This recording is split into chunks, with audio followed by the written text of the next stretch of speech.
হ্যাঁ, আজকে আমি আপনাদের সাথে শেয়ার করব বাংলাদেশের নদী নিয়ে। বাংলাদেশের মধ্য দিয়ে প্রায় ৭০০টি নদী প্রবাহিত। বাংলাদেশ একটি সত্যিকারের নদী দেশ, ৭০০টিরও বেশি নদী একত্রিত। প্রকৃতপক্ষে এশিয়ার ৩টি বৃহত্তম নদী বাংলাদেশের মধ্য দিয়ে প্রবাহিত হয়, গঙ্গা, মেঘনা এবং ব্রহ্মপুত্র। এটি বন্যপ্রাণীর একটি চিত্তাকর্ষক বৈচিত্র্য সহ একটি সবুজ ল্যান্ডস্কেপ তৈরি করে।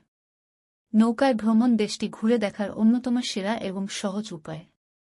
বাংলাদেশের সবচেয়ে আইকনিক অভিজ্ঞতাগুলির মধ্যে একটি হল দ্য রকেটে রাতারাতি নৌকা ভ্রমণ, একটি প্যাডেলবোট ফেরি যা ১ শতাব্দীরও বেশি সময় ধরে ঢাকা ও খুলনার মধ্যে চলাচল করে। ২০১৯ সালে বাংলাদেশের সুপ্রিম কোর্ট দূষণ নিয়ন্ত্রণের অযোগ্য হওয়ার পরে প্রতিটি নদীকে জীবনের আইনি অধিকার দিয়েছে। এখন যে কেউ নদীর ক্ষতি করবে তাকে জাতীয় নদী সংরক্ষণ কমিশন আদালতে নিতে পারে। তাদের বিচার করা হবে যেন তারা কোনো জীবন্ত সত্তার ক্ষতি করে।